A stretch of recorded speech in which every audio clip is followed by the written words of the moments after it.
আমাদের দেশে স্থানীয়ভাবে ধাই বা ধাত্রী ফুল ঔষধি গুণের জন্য সমাদৃত। সাধারণত জানুয়ারি মাসে গাছে ফুল ফোটে।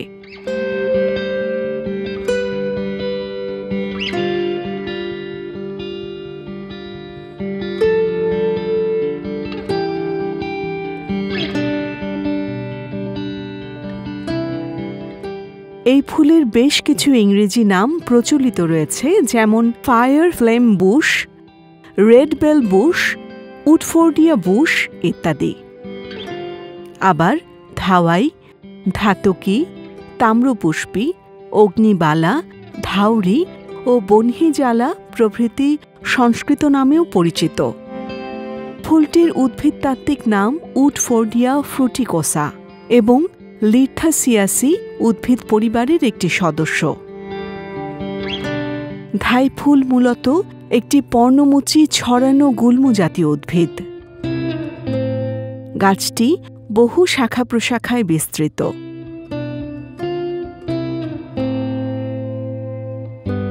উচ্চতায় 5 মিটার পর্যন্ত লম্বা হতে পারে।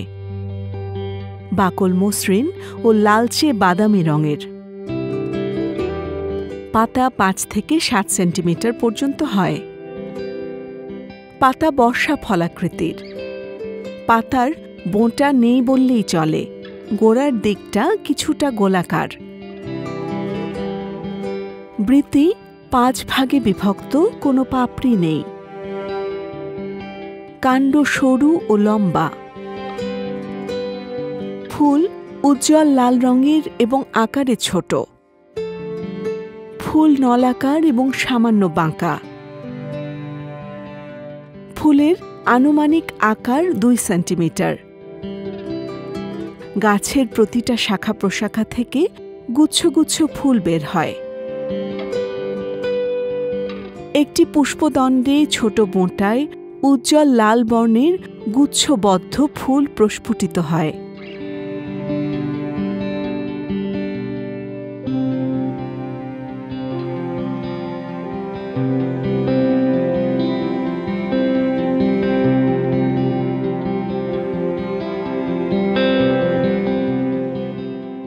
হাজার হাজার ফুল শাখা বরাবর এসে পাতাগুলোকে যেন লাল রং দিয়ে ঢেকে দেয়।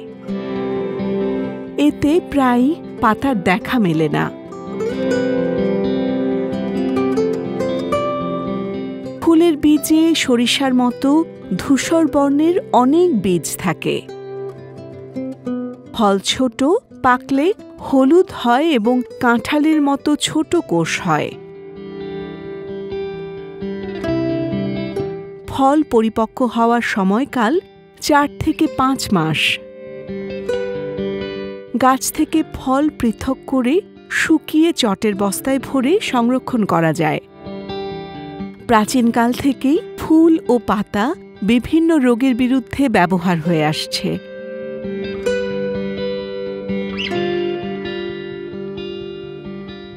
ফুল, পাতা ও ডাল গাছটির ব্যবহার্য অংশ।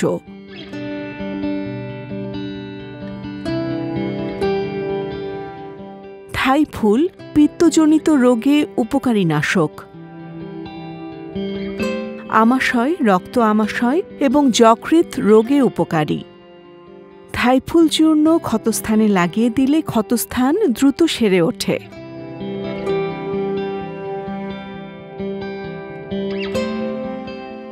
এছাড়া ফুল, পাতা ও ডাল থেকে রং তৈরি করা যায়। জুলাই মাসে ফল পাকলে বীজ ছিটিয়ে চারা জন্মানো হয়। 5 থেকে 7 ফুট পর পর গাছ লাগাতে হয়। বেলে দোআঁশ মাটি ধাইফুল চাষের জন্য উপযোগী। ধাইফুলের আদি নিবাস ভারত এবং সেখানে প্রচুর পরিমাণে জন্মায়। তবে আমাদের দেশে চট্টগ্রাম, পার্বত্য চট্টগ্রাম ও সিলেট বনাঞ্চলে বেশি জন্মায়।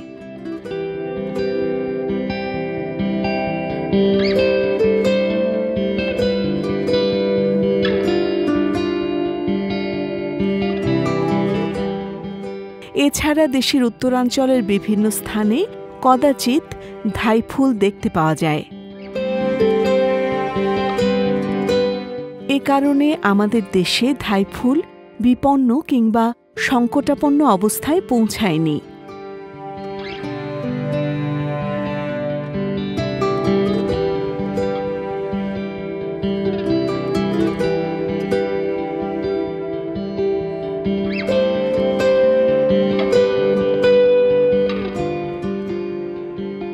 প্রিয় দর্শক, আমাদের ভিডিওটি যদি আপনাদের ভালো লেগে থাকে তাহলে আমাদের চ্যানেলটি সাবস্ক্রাইব করুন এবং লাইক, কমেন্ট, শেয়ার করে প্রকৃতি কথার সাথেই থাকুন।